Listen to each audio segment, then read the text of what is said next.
இவர் தமிழகத்துக்கான முகம், பாஜக, தேசிய பொறுப்பு, மத்திய அமைச்சர், பிரதமர் மெட்டீரியல் அப்படி சொல்றதெல்லாம் பொய்கள், புரட்டுகள். இவர் பார்த்த உடனே ஒரு மனுஷன் ஒரு சூதும் சொல்லுவாங்க, மனுஷனை பார்த்து படித்துன்னு சொல்லுவாங்க. அது மாதிரி அண்ணாமலை படித்தது காரணமா சொல்கிறேன்.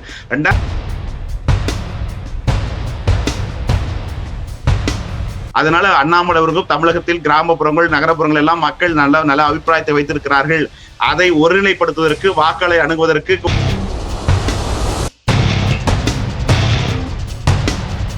அண்ணாமலை அவர்களுக்கு கொங்கு சமுதாயத்தினுடைய தலைவர் என்ற ஒரு இதை மாயை உடைக்கப்பட வேண்டும். அதுக்கு அடுத்தபடியாக இஸ்லாமிய கிறிஸ்துவர்களை ஓட்டு வாங்குவதற்கான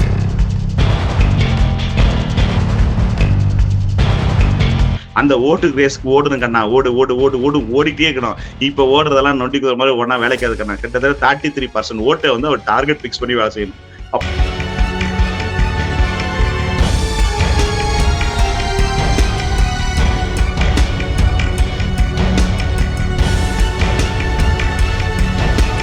நேர்களே வணக்கம். இன்று நம்முடன் ஐபிடிஎஸ் நிறுவனரும் தேர்தல் கள ஆய்வாளர் நிபுணருமான திருநாவுக்கரசு சார் நம்முடன் இருக்காங்க. சார் வணக்கம். சார் வணக்கம். என் தமிழ் தார்களுக்கும் உங்கள் சேனல் நேயர் அனைவருக்கும்.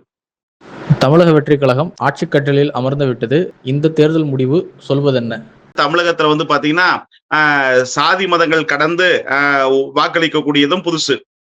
அதே மாதிரி அதிமுக, திமுக 2 திராவிட இயக்கங்கள் மீது விழுகிற வாக்குகள் கூட மருவி ஓட்டு போட்டதும் புதுசு. சோ இப்படி களம் எதுக்காகன்னு சொன்னா, கிட்டத்தட்ட 41% ஓட்டுகள் இளைஞருடைய ஓட்டுகள். அதே மாதிரி அதுக்கடுத்து 50 வயசு இருக்கிறவங்க, அது ஒரு 1 கோடி ஓட்டுகள். கிட்டத்தட்ட இதுவே பாத்தீங்கன்னா ஒரு 58% ஓட்டு கிட்ட இந்த ஓட்டுகள் எல்லாம் வந்துருச்சு. அப்படி இருக்கிற போது இன்றைய தலைமுறைகள் என்ன யோசிக்கிறாங்கன்னா, நாட்டுக்கு என்ன தேவை, நாட்டுடைய வளர்ச்சிக்காக யார் பாடுபடுறார்கள், அவர்களுக்கு வாய்ப்பு கொடுக்கலாம் என்ற எண்ணத்தில் வாக்காளர்கள் முடிவு செய்து விட்டாங்க. அந்த மாதிரி சூழ்நிலை இருக்கிற போது விஜய்க்கு வந்தது ஒரு டிரான்ஸ்ஃபர் ஓட்டு ஒளி, அது ஒரு கட்சியினுடைய ஓட்டு அல்ல. ஜென்சி ஓட்டுன்னு சொல்றாங்க, அதுவே நான் முரண்படுறேன். ஜென்சி ஓட்டும் கிடையாது. இரு கட்சிகள் இருந்தும் பிடிக்காமல் மாற்றிதான் ஓட்டு போட்டாங்க ஒழிய, அதனால தாவேகா என்பது ஒரு பெரிய அலையாகவோ பெரிய சுனாமியாகவோ பேரலையாகவோ கிடையாது. தமிழகத்திலே 2 திராவிட கட்சிகள் 9 ஆண்டுகளாக எம்ஜிஆர் ஜெயலலிதா அம்மையார் மறைவிற்கு பிறகு ஆண்டார்கள். ஆண்டவர்கள் மீது வெறுப்பு ஏற்பட்டது. வெறுப்பேற்றதன் அடிப்படையில் அண்ணாமலை என்ற நபர் அந்த தமிழகத்தில் இருக்கக்கூடிய அத்தனை பேருக்கும் புரிகிற வகையில், இழுகிற வகையில 2 திராவிட ஆட்சியினுடைய அவலங்களை மக்களிடம் கொண்டு சென்றது. அது மக்களோட புரிதல் ஏற்பட்டது. இதன் விளைவு அண்ணாமலை விலகல், அரசியலிருந்து அமைதி காத்தல், அதே போல சினிமா முகம் கொண்டு விஜய் வந்தது. இதனால அண்ணாமலை ஏற்படுத்தப்பட்ட தாக்கம் அவருக்கு பிளஸ் ஆக அமைந்து ஆட்சி பிடிச்சார். அவ்வளவு வெரி சிம்பிள். அதனால ஜென்சி ஓட்ஸ் எல்லாம் ஓட்டு போட்டாங்க. இன்ஸ்டாகிராம், பேஸ்புக்ன்ற விஷயத்த நான் முரண்படுறேன். அரசியல்வாதிகள் தப்பா முடிவெடுக்கிறாங்க. ஜென்சி ஓட்டு மிக குறைவு. 40 வயதுக்கு உட்பட்ட ஓட்டு தான் அதிகம். ஆகவே இவங்க ஜென்சின்னு சொல்றாங்க. அந்த பார்வையை நான் மறுக்கப்படுறேன்.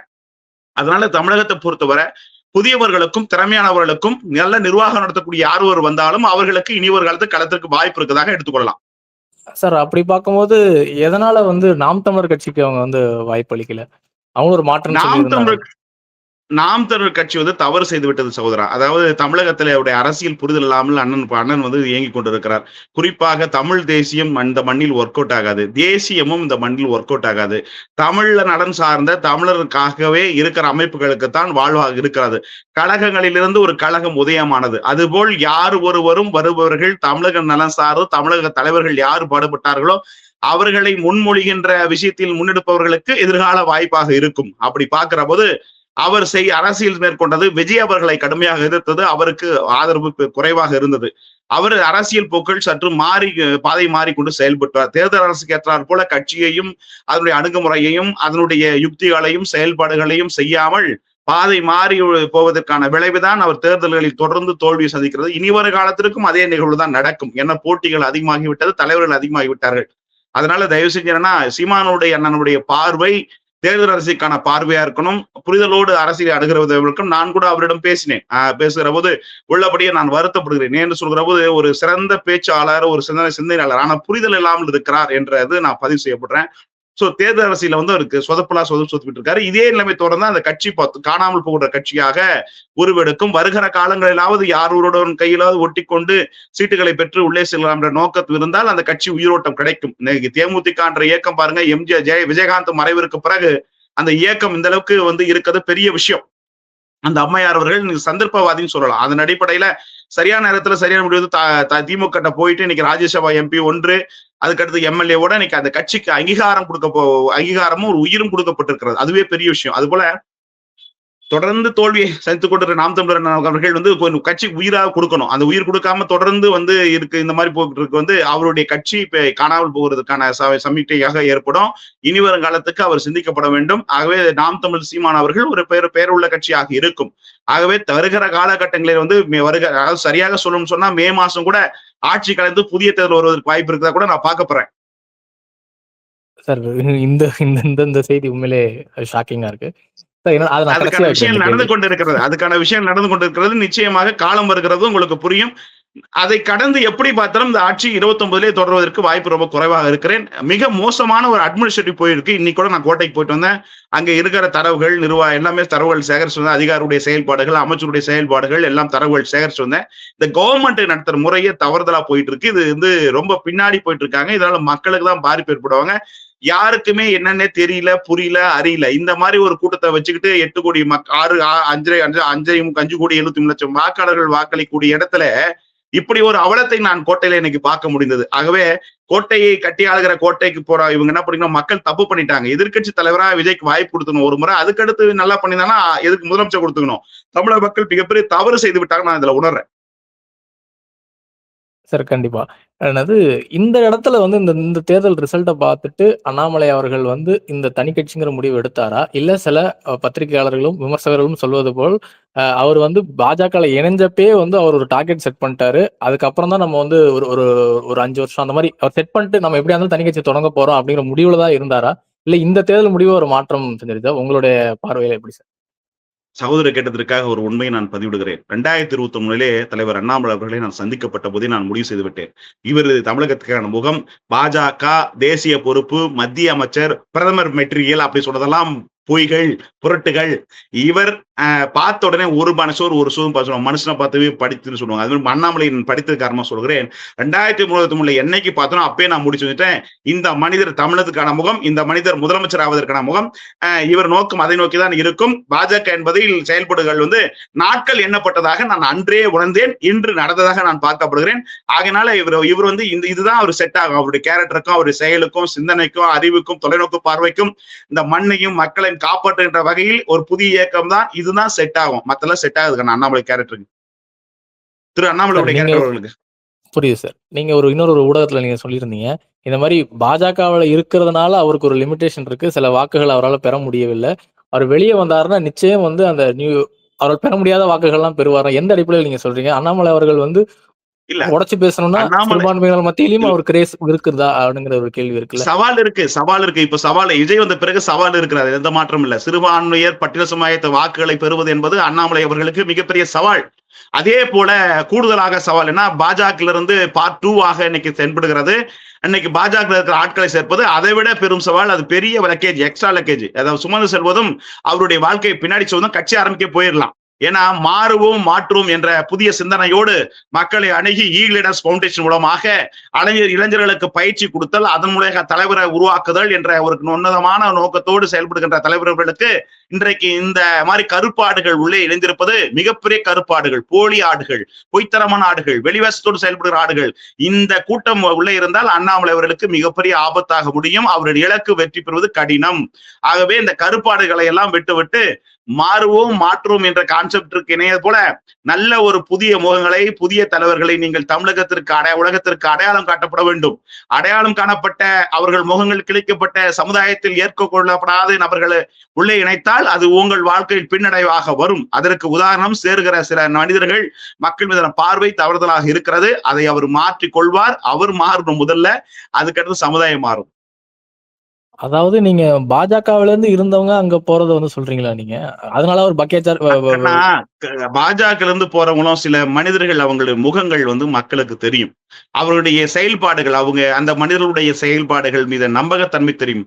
வீட்டுல இருக்கிறவங்களே ஓட்டு போட மாட்டாங்க. அது மாதிரி ஆளுங்க கட்சியில முக்கியத்துவம் கொடுத்தா என்ன உருப்பிடுமா? மாறுவோம் மாற்றுவோம்ன்ற போது நீங்க என்னத்தை மாத்த போறீங்க? இந்த பிஜேபி பார்ட் 2வா? சோ இது அல்ல உங்க சிந்தனை, உங்க நோக்கம், உங்க பாதை. தமிழகத்திலே இருக்கிற ஒரு திராவிட இயக்கம் என்ன சொன்னீங்க? சட்டமன்ற நாடாளுமன்ற நிரந்தரமான பொறுப்பல்ல, கட்சியில் நிரந்தரமான பொறுப்பல்ல சொல்லக்கூடிய நீங்கள் செய்கிற காரியம் என்னன்னு சொல்கிற போது, திறமையானவர்களுக்கும் தகுதியானவர்களுக்கும் யார் ஒரு முகம் இருக்கிறதோ அவர்களை அடையாளப்படுத்த வேண்டும்.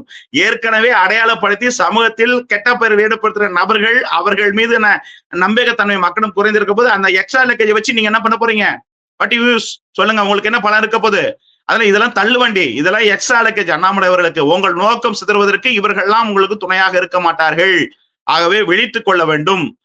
மாற்றம், மாறுவோம் மாற்றுவோம். முதலில் இந்த கான்செப்ட் வந்து நீங்க மாறுவோம் மாற்றுவோம் கொண்டு வந்தால் சமூக மாற்றம் ஏற்படும். புரியுது சார். சார் இப்போதைக்கு வந்து அவர் வந்து இந்த எண்ணிக்கை வந்து அந்த 17,00,000 கடந்திருக்கு அந்த வீத லீடர்ஸ் அந்த பதிவு. அது வந்து இன்னும் எவ்வளவு தூரம் போகும்? இல்ல அந்த 17,00,000 அது பொய்ங்கிற ஒரு மாரி நரேட்டிவும் சில பேர் செட் பண்றாங்க. இல்ல அது இதெல்லாம் எந்த அளவுக்கு சேர்ந்திருக்காங்க. அது அதனால புரோஜனம் இல்ல. நான் அரசியல் என்பதே வேற. வட்டார பகுதியோ ஒன்றிய அரசியல் இந்த ஏதோ ஒரு கான்செப்ட்ல பண்றாரு தலைவர் அவர்கள். ஆனா அது வந்து ரொம்ப சிரமத்துக்குரிய விஷயம். அதை கடந்து வந்து கட்சி பேர் காம்படிஷன் அதிகமா இருக்கு. ஏன்னா மறுபடியும் திமுக ஆட்சி வருவதற்கு வாய்ப்பு இருக்கிறது. இன்றைக்கு நான் பதிவிடுகிறேன். தாவேகா மேல அதிக வெறுப்பு ஏற்பட்டு உருவாகி இருக்கிறது. அவர்கள் நிர்வாக செயல்பட குளறுபடியா இருக்கிறார்கள். மீண்டும் தாவேகா ஆட்சி என்பது மிகப்பெரிய கடினம். அதனால அண்ணாமலை அவர்களும் தமிழகத்தில் கிராமப்புறங்கள் நகரப்புறங்கள் எல்லாம் மக்கள் நல்ல நல்ல அபிப்பிராயத்தை வைத்திருக்கிறார்கள். அதை ஒருநிலைப்படுத்துவதற்கு வாக்களை அணுகுவதற்கு ஒரு கட்டமைப்பு உட்கட்டமைப்பு மாநில மண்டல மாவட்ட ஒன்றிய நிர்வாகிகள் தேர்தல் நிர்வாகிகளை உருவாக்கப்பட்டு அதன் அடிப்படையில் மக்களை சந்திக்கப்பட்டு தனக்கு ஆதரவுகளை அடலப்படுத்தப்பட்டு அதன் வழியில் செயல்பட்டால் ஆக சிறந்தது. அதை கடந்து காலங்களும் நேரங்களும் நாம் ஒரு இலக்கை வைப்போம், ஆனால் இலக்கு மாறி வரும். அதனால 2031 தேர்தல் என்பது பொய். அது வரும் வராமல் போகும். ஆனால் இந்த ஆட்சி கழுவதற்கு வாய்ப்பு இருக்கிறது. அதனால் தான் சொல்கிறேன், விழித்துக் கொண்டு விரைவில் அவர் கட்சி பெயரை அறிவித்து உடனடியாக நிர்வாகிகளை போட்டு செயல்பட்டாரா தப்பிச்சுக்குவார், இல்லைன்னா அரசியலில் மாட்டிக்கொள்வார். சார் அரசியல் இன்னொன்னு திரைமறைவுக்கு அவர் பிறகு வேற நிறைய விஷயம் நடக்குது கண்ணா. திரைமறைவுக்கு பிறகு நிறைய விஷயம் நடக்குது. சில விஷயம் உள்பட சொல்ல முடியாது. நான் அதனால சொல்ல திரைமறைவுக்கு பிறகு நிறைய விஷயம் நடந்துட்டு இருக்கு. அவர் நினைக்கிற மாதிரி 31 தான் தேர்தல் வரும் நினைச்சாருன்னா அவர் பார்வை தப்பு. 29ல மேபி வரலாம், இல்லைன்னா 28ல கூட வருவதற்கு வாய்ப்பு இருக்கிறது. சோ அதனால இந்த ஆட்சி கவுண்ட் டவுன் ஸ்டார்ட் என்றது வந்து இடைத்தேர்தல் முடிந்த பிறகு ஸ்டார்ட் ஆயிடும். 2 திராவிட இயக்கம் மிகப்பெரிய சதிகள் நோக்கி செயல்பட்டு கொண்டிருக்கிறாங்க. அதை தாக்கு பிடிச்சி தாவேக்கா நிக்குமான்னு தெரியாது. பல திரைக்கு பின் நிறைய விஷயம் நடந்து கொண்டிருக்கிறது. அதனால அவர் அண்ணாமலை விழித்துக் கொண்டு விரைவில் கட்சி பேர் அறிவித்து விஜயபாஸ்கரை போன்ற நம்ம வந்து யாரு இந்த மாஃபா பாண்டிராஜன் இப்படி பல்வேறு விதமான ஆட்கள்லாம் இருக்காங்க. அவங்களெல்லாம் உள்ள அரவணைச்சு இது மாதிரி திமுக அதிமுக போன்றவர்கள்லாம் உள்ள இழுத்து போட்டு ஒரு மிகப்பெரிய உட்கட்டமைப்பு உருவாக்கி தேர்தல் அரசியலுக்காக இவரும் வந்து சீமானா மாதிரி தப்பு பண்ணாம தேர்தல் அரசியல் எப்படி வெற்றி பெறுவது யுக்திகளை வகுத்து வருகிற காலகட்டத்துடைய அரசியலை மேற்கொண்டா சிறப்பா இருக்கும். இல்லைன்னா அரசியல் இவர் காணாமல் போய்விடுவார். தமிழக அரசியல் காணாமல் போயிடுவார். சார் புரியுது சார். தெளிவா புரியுது சார். சார் இன்னொன்னு என்னோட கேள்வி என்னன்னா, இப்ப அண்ணாமலை அவர்களுக்கு மேல உள்ள சவால் என்னன்னா, அவர் வந்து பாஜகல ஒரு அதுலதான் ஒரு தலைவரா அறியப்பட்டு இவ்வளவு பெரிய ஒரு பிரபலியம் ஒரு ஆளுமையா உருவாயிருக்காருன்னா பாஜகல இருந்து ஒரு தலைவரா அவரோட ஆடியன்ஸ், அவரோட கோர் ஆடியன்ஸ் வந்து நேஷனலிஸ்ட், ஹிந்துத்துவா கொள்கை கொண்டவர்களாக இருப்பாங்கன்னு கருதப்படுறாங்க. அப்படி இருக்கிறவங்க வந்து இவர் வந்து தனியா வரப்போ அவங்க கூட அவர் கூட இருப்பாங்களா அப்படிங்கிற ஒரு கேள்வி இருக்குல்ல சார். அது வந்துருங்க. நான் அந்த ஓட்டெல்லாம் வந்திருக்கிறேன். அதை விட்டுட்டு இடசாதி ஓட்டுகளை வந்து குறிவைக்கணும். அதாவது திமுக தாவேகா ஓட்டு நிர்வாகிகளை நம்ம கவர்ந்தாதான் வெற்றி பெற முடியும். அதை நோக்கிய பயணங்களாக இருக்கப்பட வேண்டும். அவர்களுக்கு யார் வாக்காளர்களோ அவர்கள் வாக்குகளை நாம் அறுவடை செய்கிற நோக்கத்தில் யுக்திகளை வகுத்து செயல்பட்டா சிறப்பா இருக்கும். அவர் வந்து குறிப்பா அவர் மேல பாரம் நிறைய இருக்கு. அதாவது அமித்ஷாவுடைய அவர் 3 நாள் டெல்லியில இருந்தது மக்கள் பார்வை தவறுதலாக இருக்கிறது. அதாவது அமித்ஷாவுடைய பி பிளானோ இருக்குமோ என்ற சந்தேகத்தை உருவாக்கி விட்டது. அதுக்கு அடுத்தபடியே பாஜக 2வது முகமா என்ற ஒரு சந்தேகம் உருவாகிவிட்டு இருக்கிறது. இதையெல்லாம் உடைத்து அவர் நல்ல ஒரு இதை வந்து சவால் சந்திக்கணும். மிகப்பெரிய சவால் இருக்கு அரசியல் சாதாரண விஷயம் இல்ல. மிகப்பெரிய சவால் அண்ணாமலை இருக்கு. அதை அவர் எப்படி எதிர்கொள்கிறார் என்பதுதான் வருகிற காலங்களுடைய அரசியல் நகர்வாக இருக்கும் நான் பாக்குறேன். சரி சார். நீங்க சொல்றபடி பார்த்தா அவர் வந்து இடதுசாரியும் சிறுபான்மை வாக்குகளை வந்து ஈர்க்கணும் அப்படிங்கிறப்போ அவர் கொள்கையா வகுப்பார்ல. அதுல வந்து இதுக்கான வேலைகள் நடக்க வாய்ப்பு இருக்கா? அதுக்கான அந்த ஈர்க்கிறதுக்கான கொள்கையில வந்து இப்போ விஜய் அவர்கள் வந்து எல்லாருக்கும் அந்த கொள்கை தலைவர்களா அறிவிச்சார்ல, அந்த மாதிரி ஏதாவது யுக்தி பண்ணுவாரா? இல்ல வேற மாதிரி அணுகுவாரா? இல்ல பொதுவா அன்னைக்கு அப்துல் கலாம் சென்டர்னு ஒண்ணு சொன்னாரு. அதுலயே மறைமுகமா அவர் குறிப்பிட்டுட்டாரு என்ன பண்ண போறாருன்னு. அந்த மாதிரி ஏதாவது அவர் அதிரடியா பண்ண வாய்ப்பு இருக்கு? ரைட்டு கண்ணா. அதெல்லாம் கொள்கை கோட்பாடு அதெல்லாம் மீடியா செய்தி மக்கள் உலக மக்களுக்கு கான்செப்ட் சொல்றதெல்லாம் ரைட்டு கண்ணா. ஆனா விஜய் கொள்கை வச்சா ஜெயிச்சாரு நினைக்கிறியா? சொல்லுங்க. இல்ல, கொள்கையும் இல்ல கிடையாது, சார். கோட்பாடும் கிடையாது, கத்திரிக்காய் கூட கிடையாது. சோ அதெல்லாம் வந்து கள அரசியல்ல கிடையாது. அது வந்து ஒரு கட்சி அமைப்பு, கொள்கை, கோட்பாடுனா அணுகுறது. இங்க மக்களுக்கு என்ன தேவை, நாளை சமுதாயத்துக்கு என்ன தேவை என்பதை உணர்ந்து அரசியல் நோக்கங்களை செயல்பட்டால் வெற்றி இலக்கை அடையலாம். தேர்தல் அரசியல் நுணுக்கங்களோடு பயணித்தால் வெற்றிடத்தை நிரப்புவதற்கான பணிகளை மேற்கொண்டா அரசியலில் இருந்து இடத்தை பிடிக்கலாம். எந்த ஒரு இயக்கமும் கொள்கை கோட்பாடு இருக்கு நினைக்கிறீங்களா? அது வந்து கிடையாது. எல்லாமே கொள்கை வேறு, கோட்பாடோட செயல்கள் வந்து அவங்க வேற மாரி செயல்படுவாங்க. அதனால வந்து கொள்கை கோட்பாடுகளை இது வந்து ஒரு பெரிய மேட்டர் இல்ல. இத முன்வைத்து இப்ப அது ஓட்டுறது படிச்சவர்கள் ஒரு 5% ஓட்டு வரும். சோசியல் மீடியா, Instagram, Twitter மூலியமா வருவது ஓட்டு, சமூக வலைதளத்துல வந்து ஓட்டு வரும். மத்தபடி பெருசா வந்து களத்துல வெற்றி பெறணும்னா, களத்தில் இறங்கி வேலை பார்த்தல் மட்டும் தான் வெற்றி பெறும். இல்லைன்னா வெற்றி பெற முடியாது கண்ணா. அண்ணாமலை அவர்களுக்கு கொங்கு சமுதாயத்தினுடைய தலைவர் என்ற ஒரு இதை வந்து மாயை உடைக்கப்பட வேண்டும். அதுக்கு அடுத்தபடியாக இஸ்லாமிய கிறிஸ்துவர்களை ஓட்டு வாங்குவதற்கான செயல்பாடுகளும் முன்னெடுக்கப்பட வேண்டும். பட்டியல சமுதாய ஓட்டுகளில் வந்து பாத்தீங்கன்னா கிட்டத்தட்ட வந்து அந்த சமுதாய ஓட்டுகளை தாவேகா, திமுக, விசிகா அறுவடை செய்து கொடுக்கிறார். அதிலிருந்து ஓட்டுகளை வாங்குவதற்கான யுக்திகளை கையாட எடுக்க வேண்டும். பெண்கள் ஓட்டுகளை கவர வேண்டும். குறிப்பாக அண்ணாமலை மீது அண்ணாமலை பற்றி பெண்கள் மத்தியில் நல்ல அபிப்பிராயம் இருக்கிறது. அந்த வாக்குகளை அதிகரிக்கப்பட வேண்டும். இப்படி பல்வேறுமான யுக்திகளை கையில் எடுத்து செயல்பட்டாரா சிறந்தா இருக்கும். இல்லைன்னா கஷ்டங்கன்னா காலம் டைம் ரொம்ப மோசமா இருக்கு. ஒவ்வொரு நேரமும் ஒவ்வொரு நொடியும் அரசியலை நாம் விழித்துக் கொண்டே இருக்கப்பட வேண்டும். இல்லை என்றால் அரசியல் நாம் காணாமல் ஆக்கி விடுவார்கள். ஆகவே அண்ணாமலை அவர்களுக்கு சவால் நிறைந்திருக்கிறது. இது இனி வருங்காலத்தில் உண்மையான அரசியலை சந்திக்க போகிறார். பாஜக வைத்து அல்ல. இப்பதான் ஒரு உண்மையான அரசியலை பார்க்க போறாரு. வெளிச்சுக்கிட்டு செயல்பட்டாருன்னா தப்பிச்சுக்குவாரு, இல்லைன்னா மாட்டிக்குவார் அரசியல. புரியுதுங்க சார். சார் இப்போ வந்து விஜய் அவர்கள் வந்து அவருடைய அந்த பிரச்சாரத்துலலாம் வந்து பார்த்தீங்கன்னா, அவர் வந்து ஏடிஎம்கே வாக்குகள வந்து சாப்பிடுற மாரி நெறைய பண்ணாரு. ஸோ இப்போ அண்ணாமலை அவர்கள் வந்து இப்போ வளரணும்னா, அவர் வந்து என்னதான் பண்ண முடியும்? ஒண்ணு எந்தெந்த கட்சிகள வந்து அவர் வந்து எந்தெந்த கட்சி வாக்குகள எல்லா கட்சி வாக்குகளும் குறி வச்சா தான் நம்ம ஜெயிக்க முடியும். குறிப்பா ஜஸ்ட் கேட்கிறேன். பாஜக இருந்து ஆட்களை சேர்க்கிறதே விட்டுருணும் கண்ணா. அது வேஸ்ட். அவருக்கு மைனஸ் அது. ஒரு மூஞ்சிக்கும் ஒரு வாக்கு கூட ஓட்டு கிடையாது. எல்லாம் பிளாட்ஃபார்ம் 1000, 2000, 3000 கேஸ்கள் எல்லாம் வச்சுக்கிட்டு எல்லாம் இது பார்ட்டியில மாட்ட முடியாது. இந்த மூஞ்சிகளவே விடணும், குப்பையிலா போடணும். புதுசா மூஞ்சிகளை இறக்கணும். மாட்டு கட்சி ஆட்களை உடைக்கணும். அரசியலா செய்யணும். செஞ்சா அவர் வெற்றி பெறுவார், இல்லைன்னா வீழ்வார். இந்த மாதிரி பிஜேபியுடைய முகங்களை வைத்துக்கிட்டு சவாரி செய்யறேன்னா அவரு கை கால் எல்லாம் உடஞ்சி குதிரை கால்கள் எல்லாம் உடஞ்சு போயிடும். அதனால இந்த ஒரு மூஞ்சிக்கு கூட ஒரு 10,000 ஓட்டுவங்கே கிடையாது. ஒண்ணுத்து கூட ஃபேஸ் வேல்யூ கிடையாது. இதுங்களை வச்சுக்கிட்டு நொண்டி குதிரை ஓடுறதை விட சிறந்த குதிரைகளை யாருன்னு பார்த்து அதன் மேல பெட்டு கட்டினா ஆக சிறந்தா இருக்குமா? இல்ல இந்த மாதிரி தேராத கேசுகளை உள்ள வந்து எழுதிட்டு 1000, 2000 கேஸ்ல வச்சுட்டா உருப்பிடுமா? அதனால நல்ல ஆட்களை வந்து முகம் அறிந்த நல்ல திறமையானவர்களை உலகத்திற்கும் தமிழக சமுதாயத்துக்கும் அடையாளப்படுத்தி அதன் மூலமாக வெற்றியை காணுகின்ற யுக்தியே அவர் மேற்கொள்ளப்படும் என்பது என்னுடைய ஆவா. சார் என்னுடைய இறுதி கேள்வி. நடிகர் ரஜினிகாந்த் அவர்களுடைய வாக்கு சதவீதம் வந்து ஒருவேளை இருக்கு. 1 2% இல்ல 0.5 எதுவா இருந்தாலும், அது வந்து அண்ணாமலை அவர்களுக்கு பேக் பண்ணுமா? ஒருவேளை ரஜினி அவர்களுக்கு நீங்க வந்து களத்த வந்து நல்லா கரைச்சு குடிச்சவங்கள நான் கேட்கிறேன். ரஜினி அவர்களுக்கு உண்மையிலே இப்போ அவருக்கு எவ்வளவு வாக்கு சதவீதம் இருக்கும்? ஜஸ்ட் கேட்கிறேன். நீங்க எவ்வளவு சொன்னாலும் அவருக்கான ரசிகர் பட்டாளம் கூட்டங்கள் இன்றைக்கும் அவர் மீதான ஃபேன்ஸ் இருக்கு, இல்லைன்னு சொல்ல முடியாது. ஆனா அந்த ஓட்டுகள் வந்து கட்டாயம் வந்து அவர் ஒரு வார்த்தையாகவோ சொன்னாலும் ஒரு அண்ணாமலைக்கு கிடைக்க வாய்ப்பு இருக்கிறது. அதனால வெற்றி கிடையாது. கிட்டத்தட்ட அண்ணாமலை அவர்கள் இன்றைக்கு இருக்கிற சூழலில் அவருக்கு 8% ஓட்டுகள் தான் இருக்கு. கிட்டத்தட்ட வந்து 33% ஓட்டுகளை நெருங்கினதான் சிஎம் ஆக முடியும். அந்த ஓட்டு ரேஸ்க்கு ஓடுங்க கண்ணா. ஓடிட்டே இருக்கணும். இப்ப ஓடுறதெல்லாம் நொண்டிக்குற மாதிரி ஒன்னா வேலைக்காது கண்ணா. கிட்டத்தட்ட 33% ஓட்டை வந்து அவர் டார்கெட் பிக்ஸ் பண்ணி வேலை செய்யணும். அப்படின்னா எவ்வளவு பெரிய வேலை, எவ்வளவு பெரிய சவால்னு பாத்துங்க. சும்மா விளையாட்டு விஷயம் கிடையாது. அரசியல் கட்சி ஆரம்பிக்கிறதும் ஆட்சி பிடிக்கிறதும் சாதாரண விஷயம் இல்ல. ஏன்னா அண்ணாச்சி ஆட்சியை கூட பிடிக்க முடியாது. அதுல வந்து என்னன்னா நிறைய காம்படிஷன் இருக்கு. நீ கட்சி வந்து ஒரு கட்சி இல்ல, பல கட்சி இருக்கிறது. அதுல நம்ம கட்சி தாக்கு பிடிச்சிருக்கணும். எதிரிகள் வீழ்த்துற அளவுக்கு உட்கட்டமைப்பு வேணும்.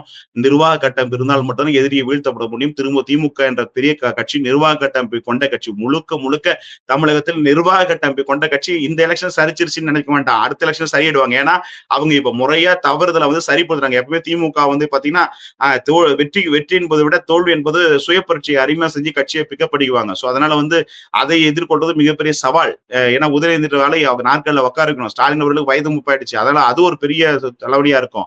அதே ஏடிஎம்கேவும் எடப்பாடி சும்மா விட மாட்டார். அவர் தனக்கு தற்காலிக விஷயங்களையும் முன்னெடுப்பாரு. ஏன்னா இப்பதான் அவருக்கு வந்து கட்சி சின்னம் பிரச்சனை எல்லாம் கிளியரா இருக்கு. இந்த 5 ஆண்டுகளா ஓபிஎஸ் பிரச்சனை, இந்த பிரச்சனை, அந்த பிரச்சனை, சசிகலா பிரச்சனை, நிறைய 5 ஆண்டுல பிரச்சனை அதெல்லாம் விட்டாரு. இப்ப ஃப்ரீ பேர்ட்ஸ் அதுல அவரும் கொஞ்சம் டைட் கொடுப்பாரு. சோ அதனால வந்து அதுக்கும் பிரச்சனை இருக்குது. இந்த பக்கம் தாவேக்காவும் குறைஞ்சபட்சம் 20% ஓட்டுகளை வச்சிருப்பாங்க. சோ அதனால வந்து 4 கார்னர் ஃபைட் வந்துச்சுன்னா விஜயோட அண்ணாமலை கூட்டு தான் இருந்தான். அப்படி பாக்குற போது அண்ணாமலை அவர்களுக்கு பெரு சவால் இருக்கிறது. அதனால விழித்துக் கொண்டு கிட்டத்தட்ட 30 நிமிஷம் நிறுவதற்கான யுக்திகளை முன்னெடுத்து விரைந்து கட்சி பேரை அறிவிச்சு செயல்பட்டார்னா அவர் தப்பிச்சுவாருன்னா அரசியல் அவர் மாட்டிக்கொள்வார். Okay sir. ரொம்ப ரொம்ப நன்றி சார். உங்களுடைய பொன்னான நேரத்த வந்து எங்களுடன் வந்து பகிர்ந்து கொண்டமைக்கு ரொம்ப தேங்க்ஸ் சார். ரொம்ப நன்றி தமிழ் தோழர்களுக்கும் அன்பு சகோதரர்களுக்கும்.